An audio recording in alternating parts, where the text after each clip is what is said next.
Hey, y'all, each week on The Sam Sanders Show from KCRW, we ask big questions and share hot takes about the pop culture we love. Now that we have YouTube, we don't need any more biopics. If they've been alive such that I can watch them on YouTube, I don't need it. I don't think that music is getting worse. I think y'all just don't listen to artists who aren't in the mainstream. Taylor Swift, retire. It's time to retire. The Sam Sanders Show from KCRW, wherever you get your podcast, and on YouTube.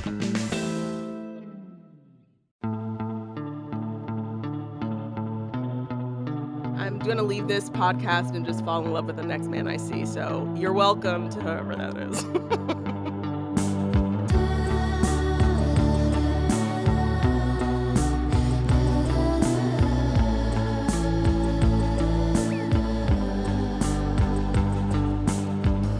This is Life in 7 Songs from the San Francisco Standard. I'm your host, Sophie Behrman. My guest this week is actor, writer, and creator Natasha Rothwell. You've seen her as Belinda in The White Lotus, you've laughed with her as Kelli in Insecure, and you've possibly caught her in Sonic the Hedgehog. The kids sure did. And in 2024, Natasha truly stepped into her own with How to Die Alone, a TV comedy series that she created and starred in. The plot centers on Mel, a down-on-her-luck woman working at JFK Airport who's afraid of flying, has never been in love, and who, after a near-death experience, decides to take control of her life and center herself. The show won an Independent Spirit Award. It's funny, it's personal, and it's inspired by Natasha's own story. Natasha Rothwell, welcome to the show. Thank you for having me. So, Natasha, you've said you have a quote on your wall. Be so good they can't ignore you. Tell me about that.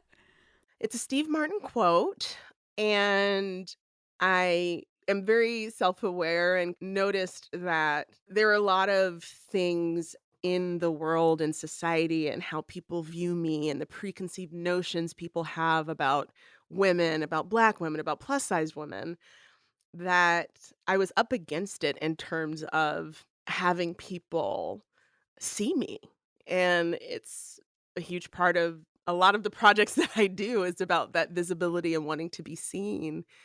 When I found this quote, it reminded me kind of the futility of trying to get people to pay attention by convincing them with words. It was much more effective to let my work speak. And that allowed me to focus my energy in a way that grew me as an artist instead of depleting me as a person to try to be like, listen to me. That to me was exhausting. And I did that for a long time. And that quote was just like, you know what? There are going to be people that are going to not see you. Just keep your eyes on your own paper and do the work. I knew there was a story there, but that is just so beautifully said. So thank you for sharing that. Of course. I'm curious, what were some of those preconceived notions that you experienced as a kid? Like any stories that stick with you? They're kind of too numerous to count. I mean, I was an Air Force brat, so I moved around a lot. I went to 2 high schools, 2 middle schools, 2 elementary schools. And very quickly I caught on to the fact that as a Black woman, Black girl at the time, arriving, people would be like assuming I listened to certain songs or I was supposed to dress a certain way. And like, I thought I was Angela Chase from My So-Called Life. I was very like angsty, but it was just like, no one understood that persona on a Black girl. Like I would wear flannel, trying to be grunge, and they'd think I was, Left Eye from TLC. I'm like, no, they both wear flannel, but I'm doing it for the other reason. And I was like, oh, people have a very specific idea of who I'm supposed to be to them, how I fit into their narrative. And there's so many, images of Black people in media that tell the world at large who we are, and we're not a monolith. And so a lot of my experience and my upbringing was trying to white knuckle who I was and not adopt what other people thought I was supposed to be. You chose a song, Riverside by Kirk Franklin and the Family. So Yes. let's talk a little bit about your family. Before we get to that, just tell me a little bit more about growing up. Yeah, I'm one of 4. I have 2 sisters and a brother, and my parents are magically still married and very much in love and just celebrated 47 years. And the military upbringing really made us a close unit. And we also grew up in the church, and gospel was just, commonplace in my house being played. And my parents were very careful about what music they exposed us to when I was coming up until I got hold of the reins and I did what I wanted. But Kirk Franklin was something played in the house. And the song in particular speaks to my penchant for rock because there's this like hard pivot towards the end of the song where it just gets really kind of like heavy metal with it. And I loved that so much as a kid because I'm like, oh, it's this weird hybrid of like two parts of my identity, Brother, I can't take no more. So with my knees I hit the floor and say, help me, Jesus. It's so like saucy. There's so much stank in it, and it's just like a vibe. And I don't know about you, but like when songs just go places that are unexpected, it delights me to no end. So Natasha, you have 3 siblings. How would you describe your role in the family, or even how would they describe you? Ooh, that's a great question. I'm a Libra. And I'm the only Libra in the house. And I try to maintain harmony and balance. And I'm big on vibes and trying to be the peacemaker all the time and trying to fix, which can be exhausting. I think if you were they would be like, she's exhausting. But I'm like, no, it's coming from a good place. And yeah, when I was younger, I was a huge people pleaser. Like I'm recovering from that. Thank God for therapy. I'm understanding my neurospiciness now more as an adult than I did then, but I'm very hypersensitive to feelings and environments. I almost sense it before the person does, where I'm like, oh, they had a bad day at school, so maybe they want a piece of my candy, or like, you can have the remote. And so I was constantly trying to take care of everyone and make sure everyone was good. And I do that in some ways now that are a little less annoying. You mentioned growing up, moving a ton. I mean, I think I read New Mexico, Florida, Illinois, Turkey. How did that nomadic childhood shape you? It's interesting. I think that it's all I know. So sometimes people are like, didn't you wish it was different? I was like, well, I didn't know different. But I do think that I didn't really know who I was until college, maybe even right after college, when I was just like, I gotta figure out who I am. Because so much of who I was the version of myself I was auditioning at any given military base or any given school I was in. And being such a reader of people, I could show up as the new student and instantly clock in the cafeteria. Those are the cool kids. Those are the nerds. Those are the jocks. And like literally change who I was based on how could I fit in? How could I land with as much ease as possible? And it was kind of exacerbated by the fact that I've always performed. And probably not surprisingly, because so much of my upbringing was about performing versions of myself at all of the places I lived. And it's also very real that at every school I went to, the most accepting community was the theater department. It was all the freaks, geeks, and weirdos. So it was just like, okay, so I'm with these people and I'm trying on all of these different personas as a theater kid and a theater nerd. And then I'm doing it in a non-performative way on stage, but just in life. So I just felt exhausted by performance by the time I got to college. And I was just like, well, who am I? Like, who do I want to be? Like, if it's not trying to get friends and avoid being picked on, who would that person be? And I didn't really stop and think about that until then. So your next song takes us to college years. You chose Frank Sinatra's Fly Me to the Moon. How come? Yes. So to date myself, Napster had just come on the scene. And I loved jazz. And I was like, oh, this is a program that I can use to really dig into things. So I would like listen to a Miles Davis track, and then I would know who played the piano, and then I'd be like, okay, Thelonious Monk, let me get into him. And I would just go in these deep dives about jazz, and then that led me to like big band swing era music and classical and jazz standards. And then the big E's, you have Ella Fitzgerald and Etta James and Eartha Kitt, and I was like, ooh, the 3 E's. I'm like, who else? And then I also loved like old school film and Sinatra and the Rat Pack. And so it all kind of dovetailed from that time in my life in college when I was so insufferable, where I was trying to be a jazz aficionado. Fly me to the moon, let me play among the stars and let me see what spring is like on Jupiter and Mars. In other words, This song specifically, it swells in a way that just makes me, I blast it still, like it comes on my playlist and it's just everything. It just fills a room and fills my heart. You studied journalism in college, at least for a little bit. How did you decide to change to theater? I knew I wanted to act. And when it came time to major, I think I manufactured, in a true dramatic way, this crisis of like, my parents are not going to let me major in theater in college, and I have to pick something that's like makes sense. And because I'd done creative writing in high school and loved it, wrote for the school newspaper and all that kind of stuff, I was like, I'll do journalism. And my justification, I shit you not, it was Oprah, because she did journalism and she acted. And I was like, okay, if Oprah can do both, then I can do both.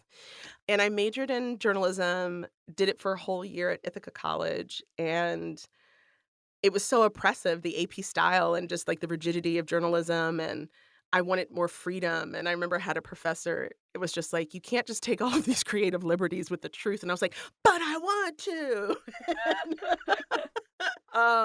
And I remember I saw a performance of House of Blue Leaves, I think it's called.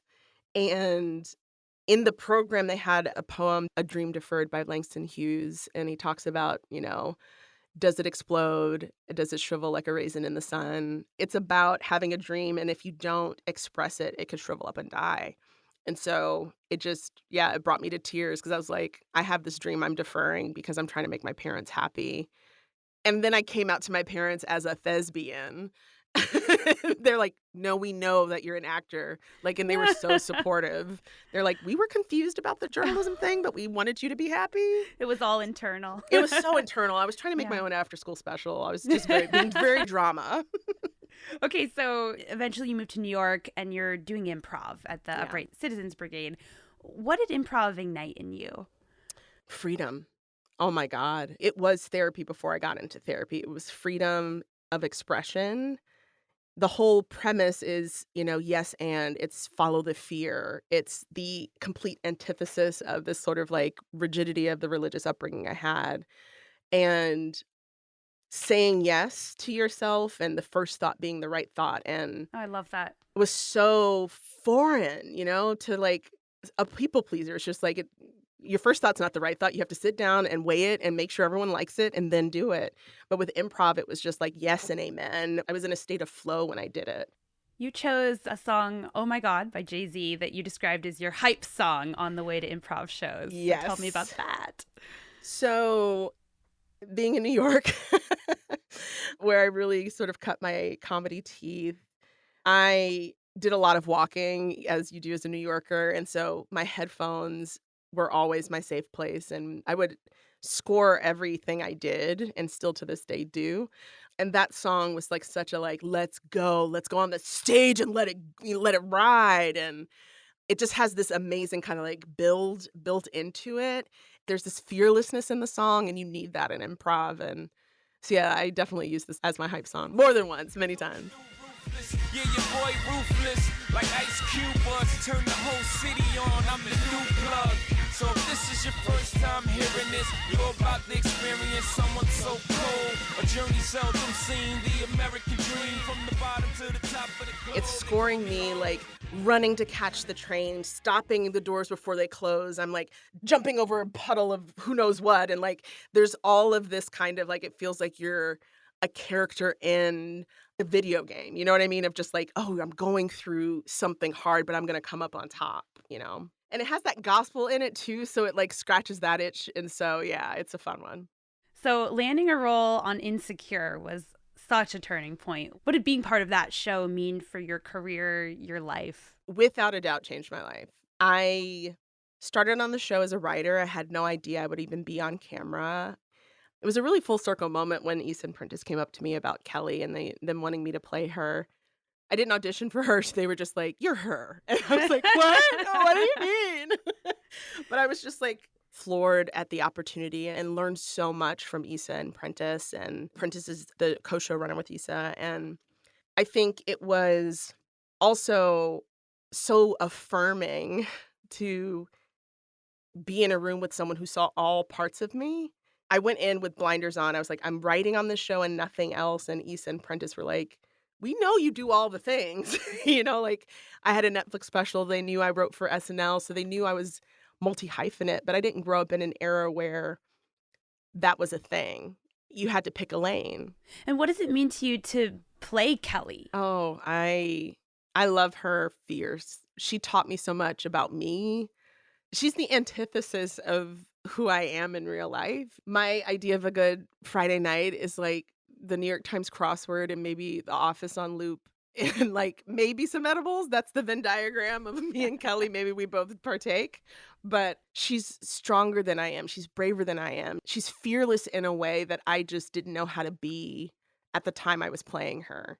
And so to put her on for 5 seasons, it changed me. It eroded those parts of me that were afraid in a lot of ways. And it was just such a treat to be able to live in her. And so many people, particularly plus size women and especially, women of color, would come up to me and just be gracious and, have gratitude about being seen and feeling seen. And that just changed my life. It's time for a quick break. When we come back, Natasha lands the role of a lifetime. Stay with us.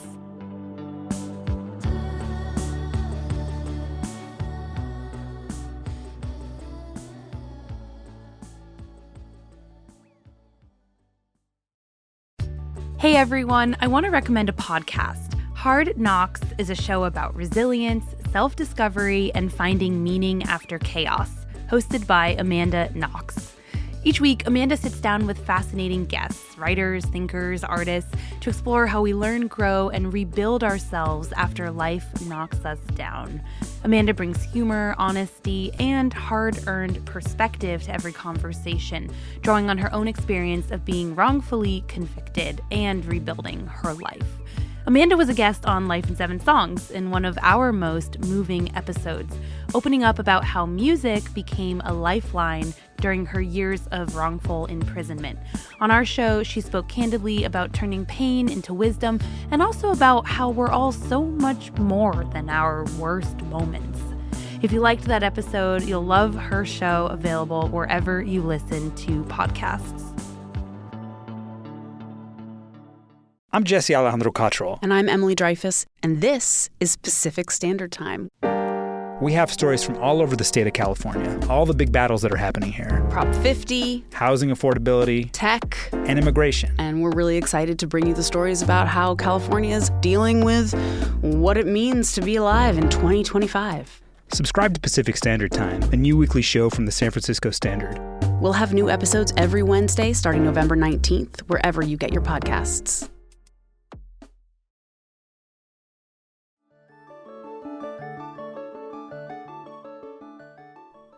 So I want to talk about your TV series, How to Die Alone. This is a comedy about a late bloomer who realizes she's been living her life for other people. Sounds familiar.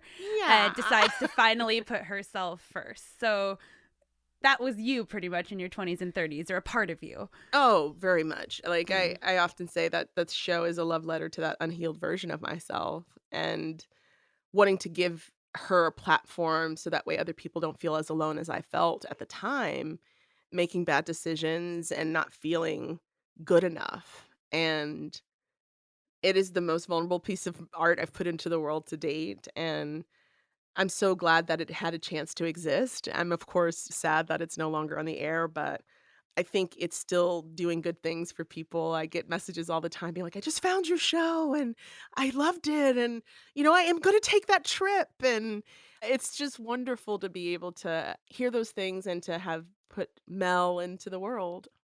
So Mel, she gets into an accident, which is the moment where she's sort of like, I almost died. I need to change my life. And that something similar happened to you. Can you tell that story? Yeah, you take creative license. We have her in the show. She gets bonked on the head by an IKEA wardrobe. And, she's just like, she's like, I need to fix my shit. But when I moved to LA, I was still broke as fuck. And I had taken some Advil or Motrin, I think, and I'm kind of allergic to NSAIDs, but I had dental work done and I'm in so much pain. I was like, you know what? I'll just take some Advil. Worst idea. I hitch out and like my face is swollen and I end up going to Cedars Urgent Care, which I do not recommend. Cedars is incredible, but urgent care generally on a Friday night is not where you want to be in LA. And yeah, they had to give me a little epi shot in my butt and they asked me, they're like, do you have anyone to take you home? And I didn't. And I was just like, oh my God, I have no one to reach out to in this moment. And it wasn't for the fact that I had just moved to LA. I was 2 months into the writer's room here. I could have called someone, but I was scared to ask for help. And I was like, there's a show. There's a show at the intersection of loneliness and feeling alone. In the TV show Mel, she's also never been in love, right? Yeah. And is that part of her storyline also inspired by your own experiences? Oh, yeah. Yeah. I have been loved, but I have not been in love. I'm a hopeless romantic, and I think that rom-coms and Disney had done their share in poisoning my POV of what love is supposed to look like. And I do think my parents, who are deeply in love and in it for 47 years, which is an anomaly, it can skew how you expect things to play out. And so I'm no longer existing in this bubble of what I think it should look like. But I also know now what I deserve. And so it's an interesting intersection where I'm open to love, but I'm no longer hunting it for sport like I was in my 20s, where I was like, I must have this or I'm not alive. I haven't really lived. It's like, no, I'm living a wonderful, robust life. I'm happy, from the inside out. And love would be an amazing addition to the roster that is my life. Romantic love, that is. But I also am so hyper aware of all the kinds of love that are in my life as a consequence of making the show, actually, of just what love I had been missing because I was looking for one kind that I thought was the one that I needed to like finish my passport of being a human. And it's like, no, there's familial love. There's love of my siblings and my dogs. And like, I'm now feeling the fullness of my life, which is, I think, what is the most important thing. You chose Whitney Houston's I Have Nothing. Tell me about that. This song is about big feelings. And I feel like when you are crushing and when the text comes in and your heart flutters and like you find yourself, ooh, I'm going to see him today, so I'm going to put on a little more makeup. And ooh, I really love my legs in this dress, so I'm going to wear that. There's all of these kind of things that like get you ready for those big feelings to be stoked. And I feel like this song is just like throwing, I don't know, gasoline on the fire. And it's about want and longing. And it hits different, this song.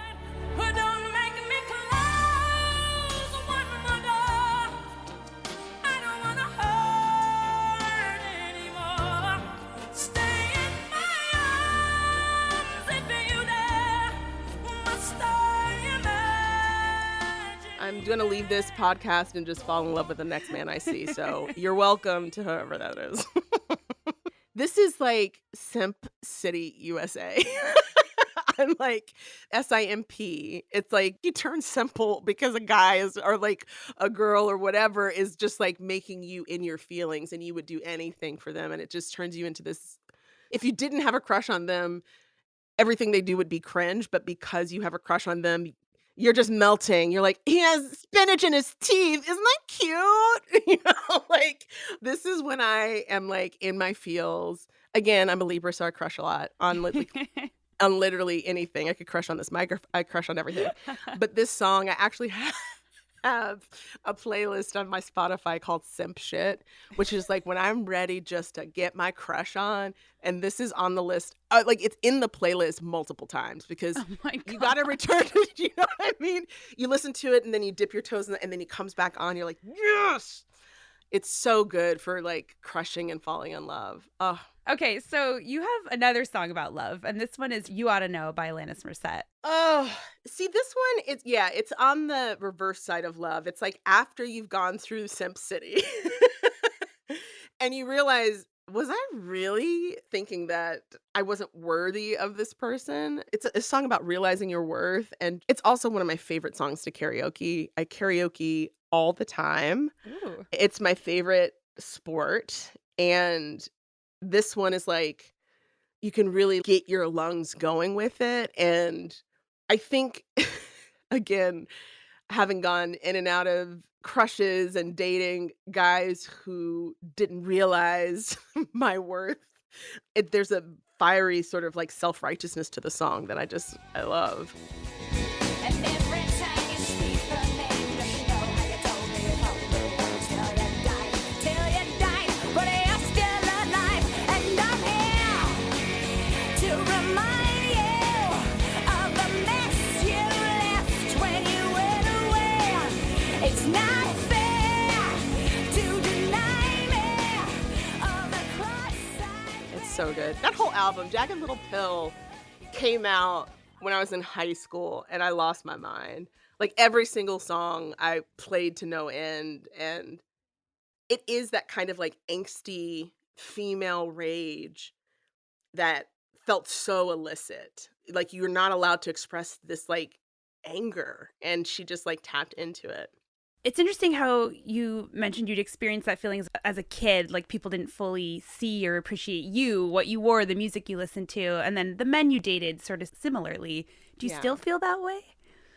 No, because it's like barking up the wrong tree. It's exhausting to be like wanting someone to want you just because they don't. You know what I mean? It's almost being drawn to the rejection because it's a challenge to try to convince someone to look your way.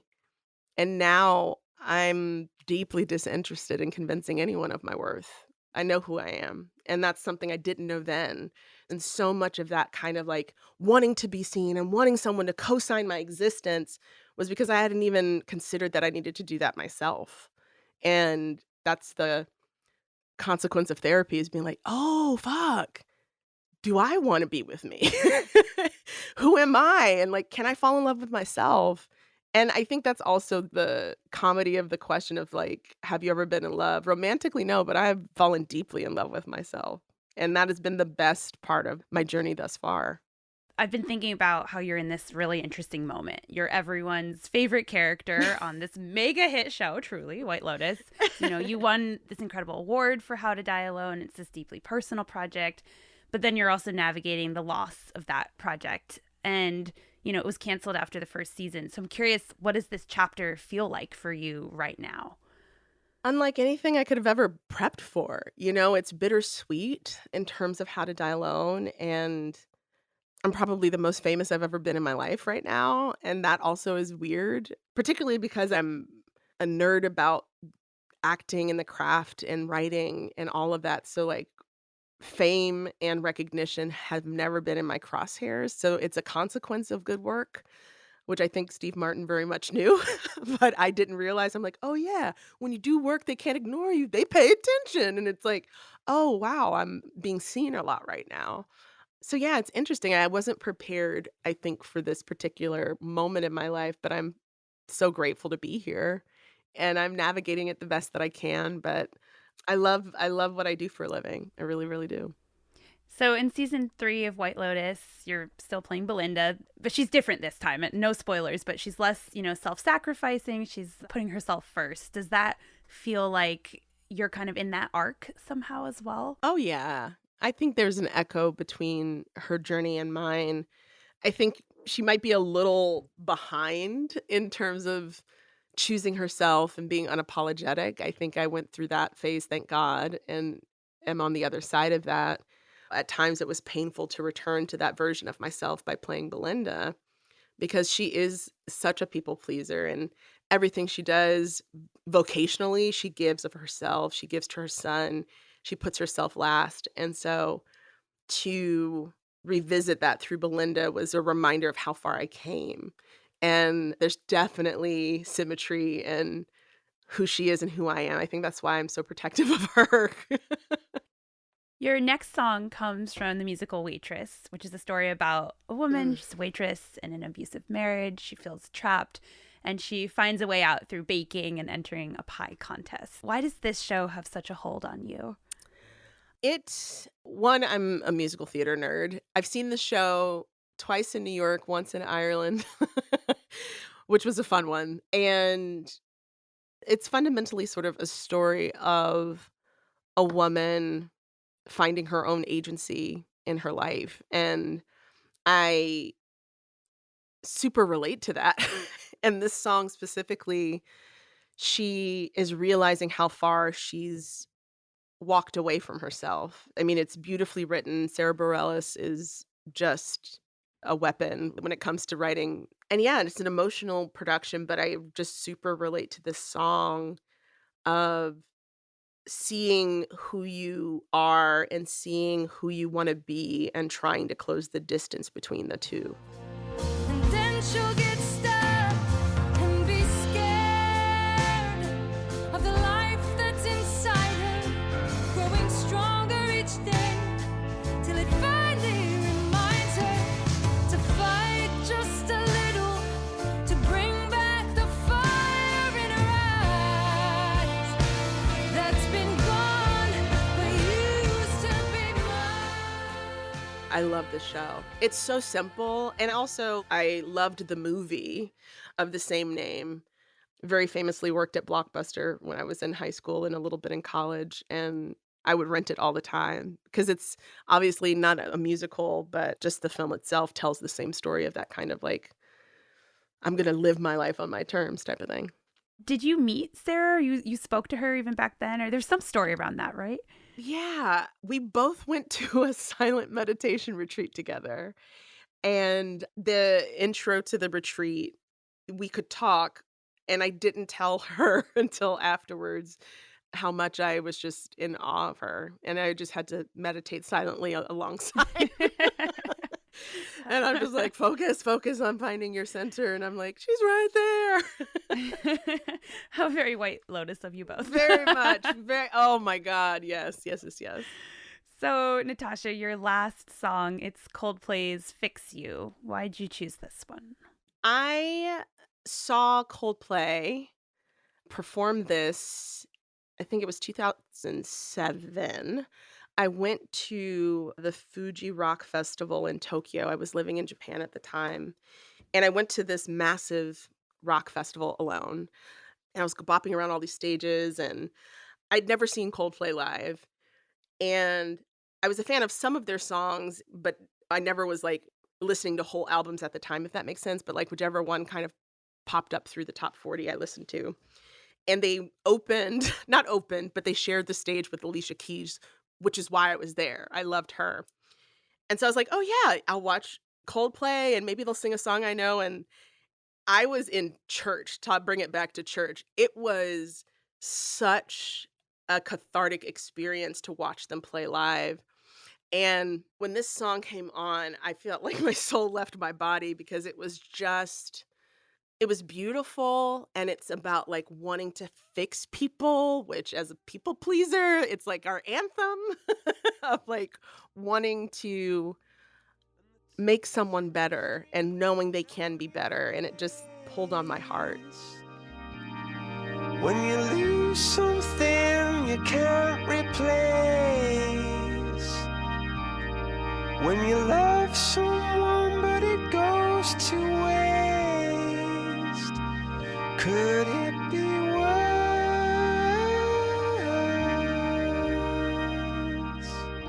It's just so pure of like, yeah, wanting to make people better.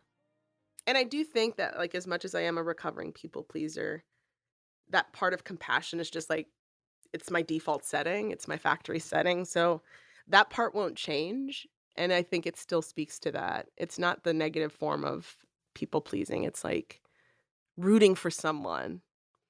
Well, thank you so much for sharing your 7 songs. This has been so fun. Oh, amazing. Thank you so much for having me. I'm going to be singing these for the rest of the day. Oh, good.